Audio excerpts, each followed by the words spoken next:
मनुष्य के बारे में कहा जाता है कि अगर वह गिरना चाहे तो असुरों से नीचे गिर सकता है और उठना चाहे तो देवताओं से ऊपर उठ सकता है। मनुष्य ही सृष्टि में एकमात्र प्राणी है जो परमात्मा तक की दूरी तय कर सकता है, और ये मैं नहीं कहता, हमारे शास्त्र कहते हैं। नमस्कार मित्रों, आप देख रहे हैं एक नई श्रृंखला जिसका नाम है भगवद गीता की सीख। इस श्रृंखला में मैं आपके साथ श्रीमद् भगवद गीता के विभिन्न अध्यायों से जुड़ी शिक्षाओं को साझा करने का प्रयास करूंगा। हम जानने की कोशिश करेंगे कि हर अध्याय हमें क्या समझाने की कोशिश करता है, उसका सार क्या है और वह हमारे जीवन को कैसे दिशा दे सकता है। मेरा उद्देश्य यही रहेगा कि आपके भीतर शास्त्रों को पढ़ने और समझने की जिज्ञासा जागृत हो। जय श्री राधे कृष्ण मित्रों, आपका हार्दिक स्वागत है आपके अपने चैनल प्रेरणा पुंज पर, जहां हम आपके जीवन को सकारात्मक दिशा देने का प्रयास करते रहते हैं। हम आपसे आग्रह करते हैं कि इस वीडियो को अंत तक जरूर देखें, और अगर आपको हमारा यह प्रयास पसंद आए तो वीडियो को लाइक करें और नीचे कमेंट में जय श्री राधे कृष्ण लिखें। साथ ही हमारे चैनल को सब्सक्राइब करें और बेल आइकन को दबाएं ताकि हमारे नए प्रेरणादायक वीडियो सबसे पहले आपके पास पहुंचे। तो चलिए आगे बढ़ते हैं। श्रीमद् भगवद गीता के बारे में कहा गया है, एकम शास्त्रम देवकी पुत्र गीतम, एको देवो देवकी पुत्र एव च, मंत्रोपि एकम तस्य नामानि, यानी कर्मापि एकम तस्य देवस्य सेवा। अर्थात एकमात्र शास्त्र जो भगवान के श्रीमुख से प्रकट हुआ है वह है श्रीमद् भगवद गीता। जब महाभारत के महासंग्राम में अर्जुन संशय और मोह से ग्रस्त होकर अपने कर्तव्य से विमुख होने लगा, तब भगवान श्री कृष्ण ने उसे जो दिव्य उपदेश दिया वही गीता है, जो संपूर्ण मानवता के लिए मार्गदर्शक बन गई। इस सृष्टि में यदि कोई एक पूजनीय देव हैं तो वे हैं भगवान श्री कृष्ण। यदि कोई एक मंत्र है तो वह है उनका नाम। किंतु यहां अनेक लोग भ्रम में पड़ जाते हैं। वे सोचते हैं कि एकमात्र नाम कृष्ण कृष्ण का ही उच्चारण करना चाहिए, परंतु श्री कृष्ण स्वयं श्रीमद् भगवद गीता में कहते हैं, उमित्येकाक्षरम ब्रह्म व्याहरण माम अनुस्मरण। अर्थात मेरा वास्तविक नाम ओम है, जो अक्षर ब्रह्म का प्रतीक है। यदि कोई सच्चे भाव से जप करना चाहता है तो उसे ओम का स्मरण करना चाहिए। जब श्री कृष्ण अर्जुन को बताते हैं कि सेवा ही एकमात्र सच्चा कर्म है, तब वे उसे कर्म का गूढ़ रहस्य भी समझाते हैं। यह सेवा केवल कर्म नहीं बल्कि प्रभु की आराधना है, जो जीवन को धर्म, ज्ञान और मुक्ति की ओर ले जाती है। तो आइए शुरुआत करते हैं। गीता को समझने से पहले, श्रीमद् भगवद गीता के सार में प्रवेश करने से पहले कुछ महत्वपूर्ण शब्दों को जान लेना आवश्यक है। वे शब्द जो बार बार इस दिव्य ग्रंथ में प्रयुक्त हुए हैं और जिनका गूढ़ अर्थ गीता में विस्तार से बताया गया है। इसलिए सबसे पहले मैं आपको इन शब्दों का आशय समझाने का प्रयास करूंगा। जब भगवान श्री कृष्ण ने अर्जुन को श्रीमद् भगवद गीता का ज्ञान दिया तो उन्होंने पहले अर्जुन को उस ज्ञान के योग्य बनाया। अर्जुन पहले से ही एक पराक्रमी योद्धा था, लेकिन केवल बाहरी युद्ध के लिए तैयार होना पर्याप्त नहीं था। उसे अंतःकरण के युद्ध के लिए तैयार करना आवश्यक था। श्री कृष्ण द्वारा दिया गया गीता का ज्ञान केवल जीविका के संघर्षों से लड़ने के लिए नहीं, बल्कि जीवन के संघर्षों से जूझने के लिए है। यह एक साधारण उपदेश नहीं बल्कि एक गहरा प्रशिक्षण है, एक आध्यात्मिक कोर्स जो आत्मा को जागृत करने के लिए रचा गया है। कई लोग यह कहकर गीता को सीमित कर देते हैं कि उसमें तो युद्ध की बात की गई है, अर्जुन को विजय दिलाने की बात की गई है, परंतु सच्चाई यह है कि जो युद्ध गीता में वर्णित है वह केवल कुरुक्षेत्र का नहीं बल्कि मनुष्य के भीतर चलने वाले संघर्ष का प्रतीक है। बाहरी संसार में युद्ध तो प्रतिदिन बदलते हैं। आज कोई विजयी होता है, कल कोई और, परंतु इन युद्धों से अंततः न तो शांति मिलती है और न ही समाधान। गीता के पात्र प्रतीकात्मक हैं। वे हमारे भीतर के गुणों और दुर्गुणों के प्रतिनिधि हैं। इन प्रतीकों को समझना ही गीता को समझने की दिशा में पहला कदम है। भगवान श्री कृष्ण स्वयं कहते हैं, इदम शरीरम कौन्तेय क्षेत्रमित्यभिधीयते, अर्थात हे अर्जुन, यह शरीर ही वह क्षेत्र है जहां वास्तविक युद्ध होता है। इस क्षेत्र में जो कुछ भी बोया जाता है, चाहे वह शुभ हो या अशुभ, वही आगे चलकर फल देता है। इस प्रकार गीता हमें सिखाती है कि हमारे भीतर जो निरंतर धर्म और अधर्म, शुभ और अशुभ, मोह और विवेक के बीच संघर्ष चलता है, उसमें विजय प्राप्त करने की शिक्षा ही गीता का वास्तविक उद्देश्य है। श्रीमद् भगवद गीता केवल युद्ध का ग्रंथ नहीं, बल्कि आत्म विजय का मार्गदर्शन है। जब आपको सद्गुरु का सान्निध्य प्राप्त होता है, जब आप साधना को सही मार्ग पर आरंभ करते हैं, जब आपके भीतर से पाप धीरे धीरे पीछे छूटने लगते हैं, तो आपका यही शरीर धर्म क्षेत्र बन जाता है।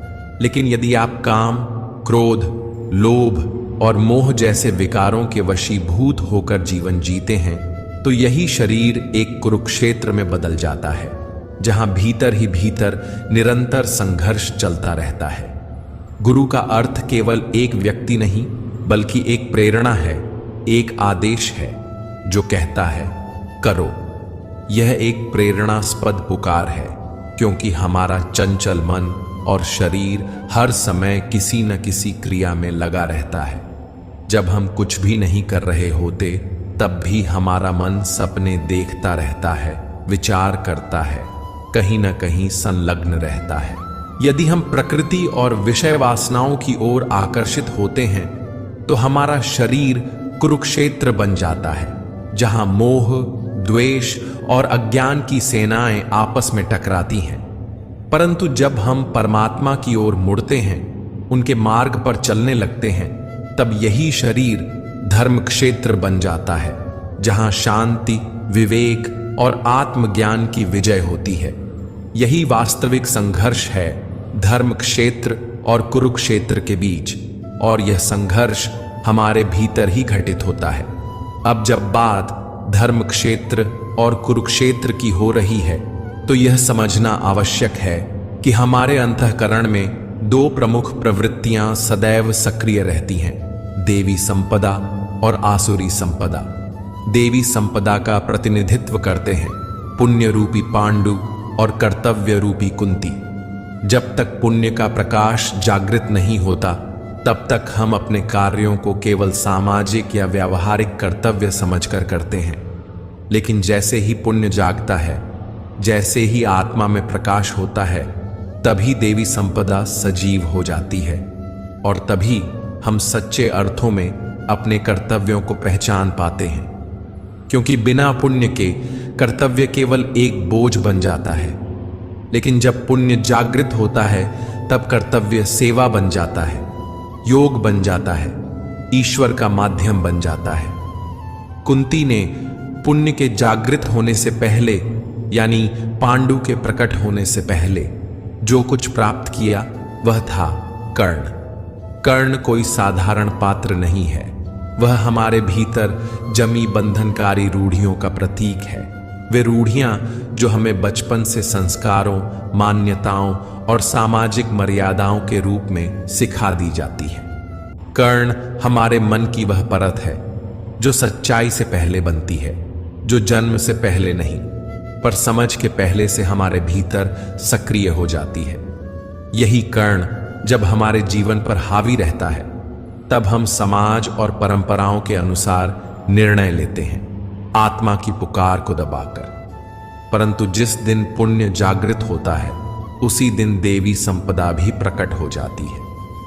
और जब यह संपदा जागृत होती है, तो हमारे अंतःकरण में धर्म रूपी युधिष्ठिर का जन्म होता है, अनुराग रूपी अर्जुन उत्पन्न होता है। वह अर्जुन जो भगवान की ओर आकर्षित होता है, जिसने यह निर्णय ले लिया है कि उसे ईश्वर को पाना है, उस दिव्य ज्ञान को समझना है। और जब इस अनुराग का अंकुर आपके भीतर फूट पड़ता है, तभी आप भगवद गीता को समझने योग्य बनते हैं। फिर आपके भीतर भाव रूपी भीम जागृत होता है, वह प्रबल भावना जो धर्म के लिए हर चुनौती से टकराने को तैयार रहती है। नियम रूपी नकुल आपके जीवन में व्यवस्था लाता है, अनुशासन की भावना लाता है। सत्संग रूपी सहदेव आपको सत्संग की ओर, ज्ञान की ओर, साधुजनों की ओर ले जाता है। और साथ ही सात्विकता रूपी सात्विकी भी आपके स्वभाव में समा जाती है, जो आपके जीवन को निर्मल बनाती है। यही सात्विक प्रवृत्तियां जब एक साथ जागृत होती हैं, तो आपका मन कर्तव्य के द्वारा भाव पर विजय की ओर अग्रसर होता है। और यही कुंती भोज कहलाता है, जहां कर्म और भावना का संतुलन होता है। इन सातों प्रवृत्तियों को 7 अक्षौहिणी सेनाओं के रूप में दर्शाया गया है। अक्ष का अर्थ है दृष्टि, वह दृष्टिकोण जो सत्य की ओर देखता है। ये 7 सीढ़ियां हैं, 7 भूमिकाएं हैं जो हमें परमात्मा तक की यात्रा पर ले जाती हैं। ये गणनाएं केवल प्रतीक नहीं, बल्कि आत्मिक विकास के 7 चरण हैं। और ये प्रवृत्तियां, ये दिव्य शक्तियां अनंत हैं, सीमाहीन हैं। अब यदि हम आसुरी संपदा की बात करें, यानी कि उस कुरुक्षेत्र की जो हमारे भीतर ही उभरता है, तो उसमें शामिल होती हैं हमारी 10 इंद्रियां और एक चंचल मन।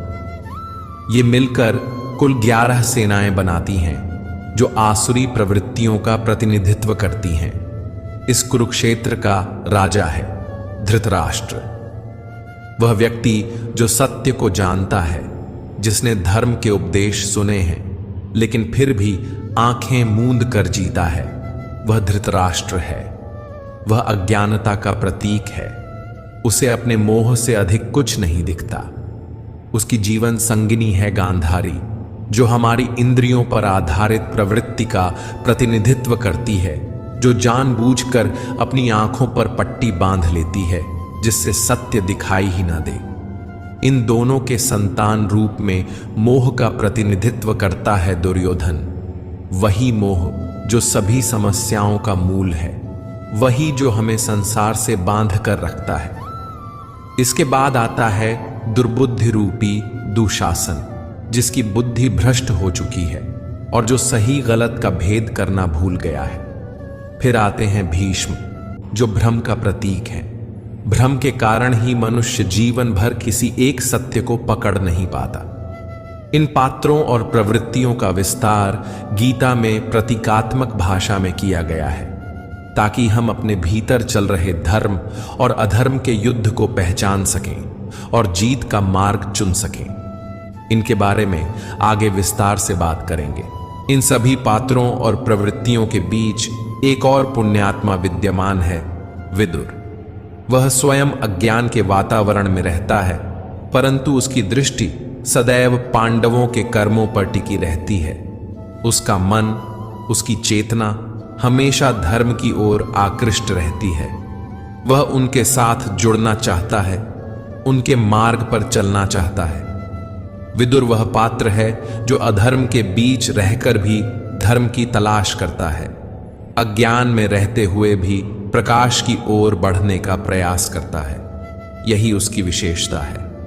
अब आइए श्रीमद् भगवद गीता के प्रथम अध्याय की ओर बढ़ते हैं और समझते हैं कि इस अध्याय से हमें क्या सीख मिलती है। मैं यहाँ सरल और सहज शब्दों में कुछ महत्वपूर्ण बातें आपके सामने रखने का प्रयास करूंगा।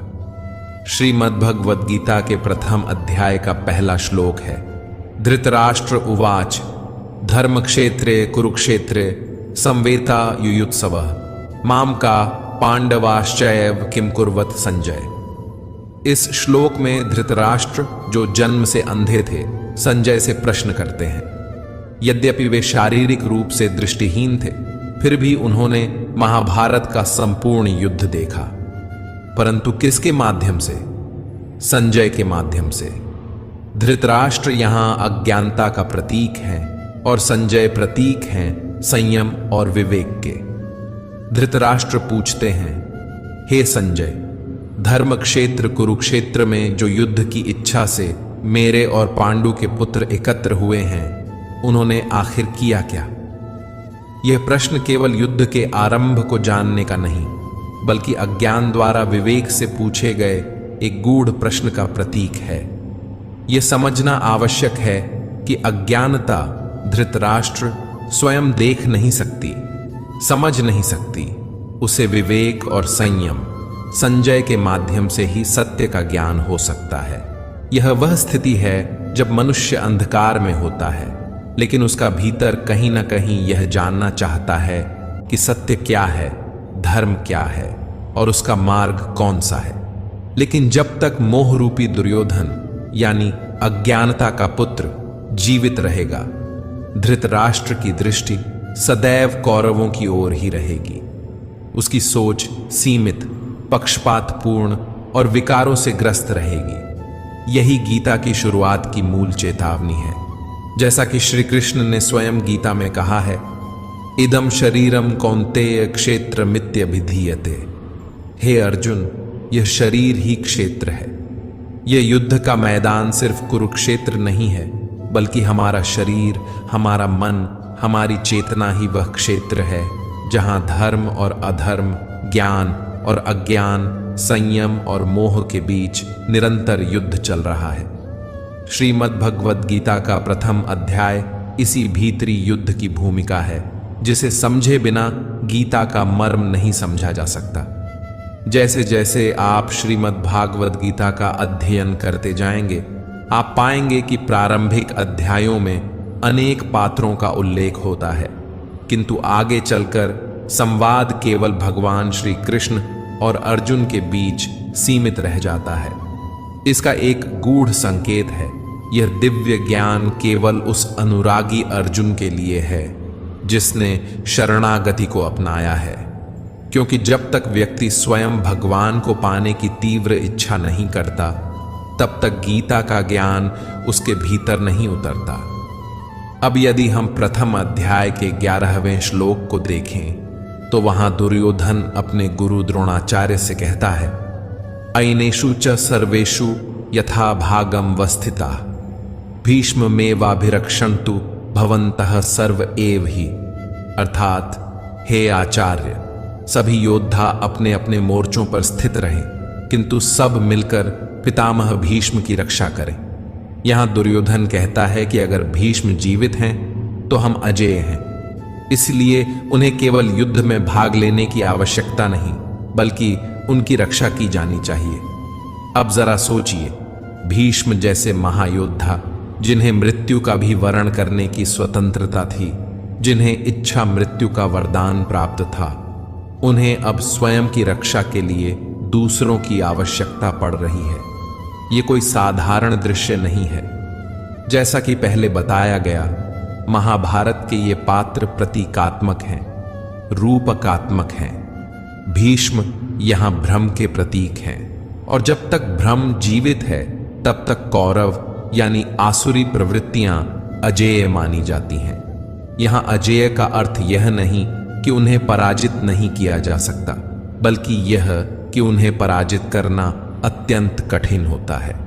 जब तक भीतर भ्रम बना रहता है, सही और गलत में भेद स्पष्ट नहीं होता, तब तक मोह, अज्ञान और कष्ट भी बने रहते हैं।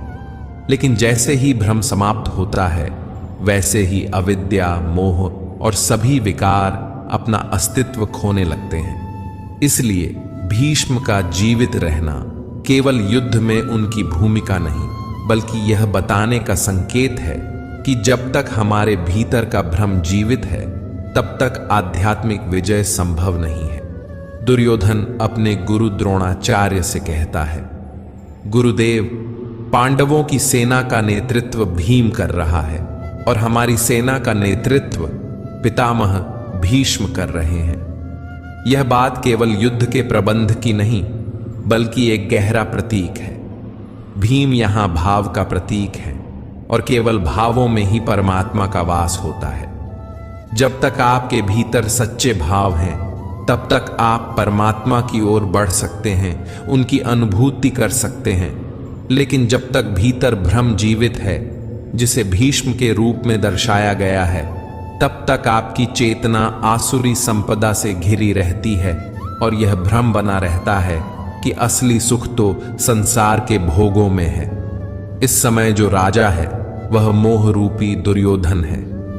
वही संवाद कर रहा है गुरु द्रोणाचार्य से, जो द्वैत बुद्धि का प्रतीक है। द्वैत यानी मैं अलग हूं और परमात्मा अलग है। जब तक यह अनुभूति बनी रहती है कि हम और ईश्वर अलग हैं, तब तक वह द्रोणाचार्य जीवित रहते हैं। आचार्य द्रोण के बारे में कहा जाता है कि जब तक उनके हाथ में शस्त्र है, उन्हें कोई पराजित नहीं कर सकता। वे अजेय हैं और यही द्वैत बुद्धि का स्वभाव भी है, जो तब तक टूटती नहीं जब तक कि उसे भीतर से कोई गहरी चोट न दी जाए। तब भगवान श्री कृष्ण ने एक युक्ति रची। उन्होंने कहा, कौरवों की सेना में एक हाथी है जिसका नाम अश्वत्थामा है। अगर उसे मार दिया जाए और यह प्रचार कर दिया जाए कि अश्वत्थामा मारा गया, तो द्रोणाचार्य इसे अपने पुत्र की मृत्यु समझ लेंगे। यही हुआ। भीम ने अश्वत्थामा नामक हाथी को मार दिया। फिर युधिष्ठिर ने सत्य को न तोड़ते हुए धीरे से कहा, अश्वत्थामा हथ, और बाकी शब्द नर व कुंजरा, मनुष्य या हाथी, धीमे स्वर में बोले। द्रोणाचार्य ने केवल पहले भाग को सुना और मान लिया कि उनका पुत्र मर गया है। उनके हाथ से धनुष छूट गया। वे निष्प्राण से युद्ध भूमि में बैठ गए और तब उनकी मृत्यु हुई। यहां मृत्यु किसी अस्त्र से नहीं हुई, मृत्यु हुई मोह से। जिस पुत्र से अत्यधिक आसक्ति थी, उसी के खोने की कल्पना ने उन्हें पराजित कर दिया। और इस कथा का सबसे गहरा संकेत है अश्वत्थामा का अमर होना। अश्वत्थामा प्रतीक है उस मोह का, उस लगाव का, जो मनुष्य को जन्म जन्मांतरों तक बांधे रखता है। जब तक आत्मज्ञान नहीं होता, जब तक मोक्ष नहीं प्राप्त होता, यह मोह किसी न किसी रूप में जीवित रहता है। इसलिए अश्वत्थामा को अमर कहा गया है। वह आज भी जीवित है, क्योंकि मोह आज भी हमारे भीतर है। श्रीमद् भगवद गीता के प्रथम अध्याय के श्लोक 15 में वर्णित है, पांचजन्यम ऋषिकेशो देवदत्तम धनंजय पौंड्रम दद्मो महाशंखम भीमकर्मा वृकोदर, अर्थात ऋषिकेश, जो कि समस्त इंद्रियों के स्वामी हैं। भगवान श्री कृष्ण ने पांचजन्य नामक शंख बजाया। अर्जुन ने देवदत्त शंख और भीम ने पौंड्र नामक महान शंख ध्वनित किया। यहां पांचजन्य केवल एक शंख नहीं है, यह हमारी पांचों ज्ञानेंद्रियों नेत्र, नासिका, जिह्वा, त्वचा, कर्ण का प्रतीक है। भगवान जब इसे ध्वनित करते हैं तो यह उद्घोष करते हैं कि अब ये इंद्रियां संसार में भटकने के लिए नहीं, बल्कि परमात्मा के अधीन होने के लिए तैयार हैं। पांचों इंद्रियों को संयमित कर भक्त की श्रेणी में लाने का यह आह्वान है। भगवान श्री कृष्ण केवल एक सारथी नहीं, सद्गुरु हैं, योगेश्वर हैं। जब अर्जुन युद्ध भूमि में भ्रमित हो गया, मोह से भर गया, तब उसने श्री कृष्ण से कहा, शिष्यस्ते हम शादिमा त्वां प्रपन्नम, अर्थात हे प्रभु, मैं अब आपका शिष्य हूं, आपकी शरण में हूं। मुझे ज्ञान दीजिए, मेरा मार्गदर्शन कीजिए, मुझे पार लगाइए। जब तक कोई शिष्य स्वयं को पूर्णतः भगवान के हवाले नहीं करता, जब तक भगवान स्वयं उसके हाथ नहीं थामते, तब तक सच्चे अर्थों में साधना, ध्यान, भजन या आत्मान्वेषण की यात्रा आरंभ नहीं होती। अब बात करते हैं शिखंडी की, जिसे कभी शिखंडी नहीं कहा गया। यह नाम मात्र एक योद्धा का नहीं, बल्कि एक गहरा प्रतीक है। यथार्थ गीता में स्वामी जी कहते हैं कि शिखंडी का अर्थ है शिखा सूत्र का त्याग, अर्थात जब व्यक्ति अपने बाह्य आडंबर, जातिगत अभिमान, कर्मकांड की दिखावे वाली प्रवृत्तियों को त्याग देता है, जब वह केवल सत्य की खोज में लग जाता है, तब वह शिखंडी बनता है। और भीष्म, जो भ्रम का प्रतीक है, वह उसी शिखंडी के माध्यम से पराजित होते हैं। शिखंडी हमें याद दिलाता है कि मोक्ष की ओर बढ़ने के लिए बाह्य धार्मिकता का त्याग और आंतरिक ईमानदारी जरूरी है। जब तक शिखा सूत्र, जात पात, आडंबर नहीं टूटते, तब तक भीष्म रूपी भ्रम अजेय बना रहता है। शिखा उस लक्ष्य का प्रतीक है जिसे मनुष्य को अपने जीवन में प्राप्त करना होता है। वह परम लक्ष्य, वह परमात्मा की प्राप्ति। और सूत्र हमारे भीतर जड़े हुए संस्कारों का प्रतीक है।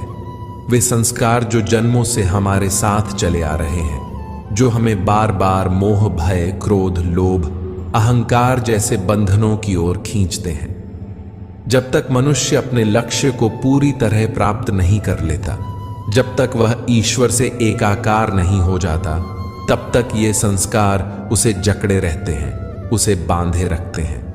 इसलिए जब कोई साधक साधना के पथ पर होता है, तब वह अभी एक पथिक होता है, एक साधनरत यायावर। लेकिन जिस क्षण वह अपने जीवन के अंतिम लक्ष्य को प्राप्त कर लेता है, आत्मबोध को पा लेता है, उसी क्षण ये संस्कार, ये पीछे बंधी डोर स्वयं टूट जाती है। तब जाकर सच्चा त्याग, सच्चा संन्यास संभव हो पाता है और उसी क्षण भीष्म रूपी भ्रम का अंत हो जाता है। यही प्रतीक है शिखंडी द्वारा भीष्म के वध का। अब आते हैं श्रीमद् भगवद गीता के प्रथम अध्याय की ओर। इस अध्याय के आरंभिक भाग में पात्रों का परिचय होता है। कौन कौन योद्धा हैं, कौन महारथी कहाँ खड़ा है, किसके हाथ में कौन सा शंख है, कौन सेना का नेतृत्व कर रहा है। लेकिन जैसे ही यह अध्याय आगे बढ़ता है, मंच पर केंद्र में आता है अर्जुन। वह अर्जुन जो युद्ध भूमि के बीच अपने रथ को खड़ा करवाना चाहता है। वह श्री कृष्ण से निवेदन करता है, हे माधव, मेरा रथ दोनों सेनाओं के बीच ले चलो, ताकि मैं देख सकूं कि कौन कौन लोग युद्ध के लिए एकत्रित हुए हैं। भगवान श्री कृष्ण रथ को आगे बढ़ाते हैं और अर्जुन को उनके सामने खड़े कुटुंबियों, मित्रों, गुरुजनों को दिखाते हैं। जब अर्जुन अपने सगे संबंधियों को सामने देखता है, कोई मामा है, कोई दादा, कोई भाई है, कोई ससुर है, तब उसके भीतर गहरी हलचल शुरू हो जाती है।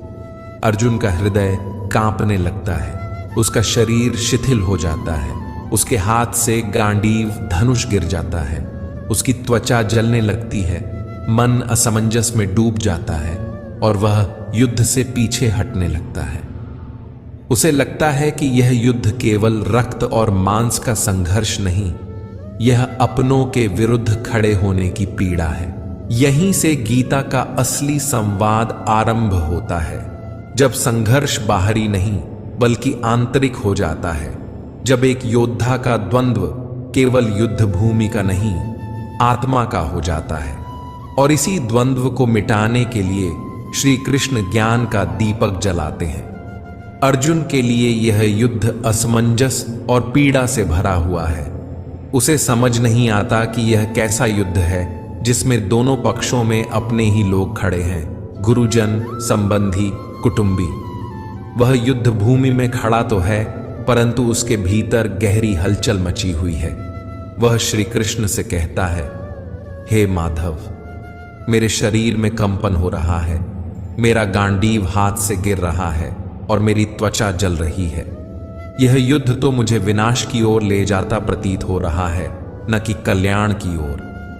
अर्जुन इस क्षण तक श्री कृष्ण को केवल एक मित्र मानता है, एक सखा, एक सारथी।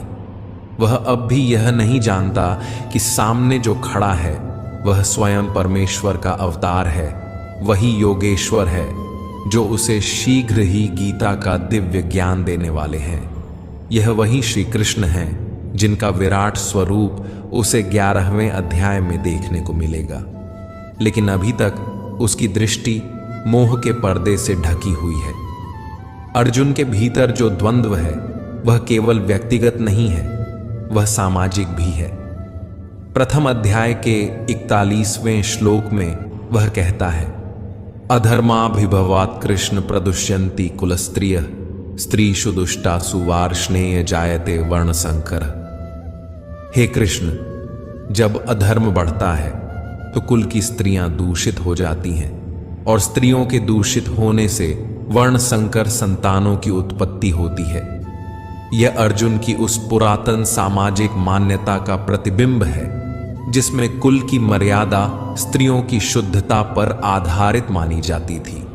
अर्जुन इस मान्यता के आधार पर युद्ध को टालने के तर्क गढ़ रहा है, परंतु यही वह क्षण है जब श्री कृष्ण का मौन टूटता है।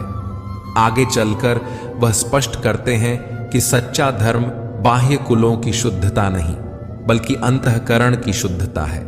वे यह समझाते हैं कि यदि किसी के मन में भ्रम है, मोह है, द्वेष है, तो उसका हर निर्णय अपवित्र होगा, चाहे वह कुल की रक्षा के नाम पर हो या किसी आदर्श के नाम पर। भगवान श्री कृष्ण आगे यह भी स्पष्ट करते हैं कि जब कोई भक्त, चाहे वह वर्ण, लिंग, कुल या जाति से जो भी हो, पूर्ण श्रद्धा और समर्पण से आराधना करता है तो वह मेरी दृष्टि में पूर्ण रूप से शुद्ध और मोक्ष का अधिकारी होता है।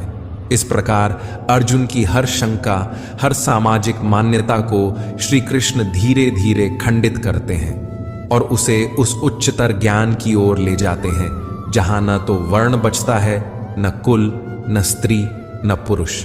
केवल एक ही तत्व बचता है, आत्मा, जो नित्य है, शुद्ध है और अनंत है। अर्जुन कहता है, हे माधव, यदि यह युद्ध पाप का कारण है तो मैं त्रिलोक का साम्राज्य भी नहीं चाहता। उसके मन में इस समय तीव्र द्वंद्व है। वह धर्म, अधर्म, रिश्ते, दया, करुणा, इन सब के बीच उलझ गया है। उसे यह युद्ध केवल रक्तपात और अपने ही संबंधियों की हत्या जैसा प्रतीत होता है और इसी भ्रम में वह युद्ध से पीछे हट जाता है। अध्याय के अंत तक अर्जुन, जो अभी तक रणभूमि में सीना तान कर खड़ा था, अब धीरे धीरे पीछे हटता है और अंततः वह अपने रथ के पिछले हिस्से में बैठ जाता है। उसका गांडीव हाथ से गिर चुका है, शरीर शिथिल हो गया है और आंखों से आंसू बहने लगे हैं। यह उसकी आंतरिक पराजय है, संशय और मोह का प्रत्यक्ष रूप। जब अर्जुन दोनों सेनाओं का निरीक्षण करता है तो उसे सामने कोई शत्रु नहीं दिखाई देता। उसे केवल अपने ही लोग नजर आते हैं। दादा, मामा, गुरु, भाई, साले, पुत्रवत संबंध सब वही हैं और यही पारिवारिक मोह उसकी सबसे बड़ी बाधा बन जाता है। जो भी व्यक्ति भक्ति का मार्ग अपनाता है, जो प्रभु की शरण में जाना चाहता है, उसका पहला द्वार यही होता है, मोह से मुक्ति का। जब तक मोह है तब तक विवेक जन्म नहीं ले सकता और जब विवेक जागता है तब सच्चे अर्थों में गीता का ज्ञान प्रवेश करता है। अर्जुन के मन में उस समय यह भ्रम भी था कि वह सनातन धर्म की रक्षा कर रहा है, कि इस युद्ध से वह अधर्म रोक सकता है, परंतु वह यह भूल गया था कि जो उसके सारथी हैं वे कोई सामान्य मित्र नहीं, स्वयं प्रभु श्री कृष्ण हैं। यह समझ अर्जुन को अभी नहीं थी, लेकिन जैसे ही वह समझेगा उसका दृष्टिकोण बदल जाएगा। इसीलिए श्रीमद् भागवत गीता का यह प्रथम अध्याय अर्जुन विषाद योग कहलाता है, अर्थात वह अध्याय जिसमें अर्जुन संशय, दुख और मोह से घिरा हुआ है। स्वामी जी ने इसे संशय विषाद योग कहा है क्योंकि यह केवल शोक नहीं बल्कि अज्ञान और भ्रम से उत्पन्न संशयों का योग है। यह वही चरण है जब साधक मार्ग पर तो होता है लेकिन पीछे खींच जाता है, परंतु यही वह मोड़ है जहां से भगवान श्री कृष्ण का उपदेश प्रारंभ होता है और फिर एक एक करके वे अर्जुन की हर शंका, हर प्रश्न का उत्तर देते हैं, उसे यथार्थ धर्म का बोध कराते हैं और वही यथार्थ ज्ञान हम सब के लिए भी श्रीमद् भागवत गीता में संचित है। मित्रों, अर्जुन विषाद योग केवल एक युद्ध भूमि का दृश्य नहीं है बल्कि हमारे भीतर चल रहे संघर्ष का प्रतीक है। जब भक्त ईश्वर की ओर बढ़ता है तो पहली बाधा मोह, भय और संशय बनकर आती है। अर्जुन का टूटना, गांडीव का गिरना, ये सब आत्मज्ञान की यात्रा की शुरुआत है। अब अगला अध्याय गीता का दूसरा अध्याय वहीं से शुरू होगा जहां से भगवान श्री कृष्ण का उपदेश शुरू होता है, जहां से संशय का अंत और समाधान का आरंभ होता है। और यह समाधान केवल अर्जुन का नहीं, यह हम सब का है। यह गीता केवल शास्त्र नहीं है, यह जीवन का मार्ग है जो हमें जीवन के रण में अडिग बनाता है। हम सब भी नया दृष्टिकोण पाएंगे। मित्रों, आज के लिए बस इतना ही। अगर आपको ये वीडियो पसंद आया हो तो इसे लाइक करें और अपने परिजनों के साथ ज्यादा से ज्यादा शेयर करें। कमेंट में जय श्री राधे कृष्ण लिखना न भूलें और ऐसे ही और ज्ञानवर्धक वीडियो देखने के लिए हमारे चैनल को सब्सक्राइब करें और घंटी का बटन भी दबाएं। अंत तक मुझे सुनने के लिए आपका बहुत बहुत धन्यवाद। जय श्री राधे कृष्ण। राधे राधे।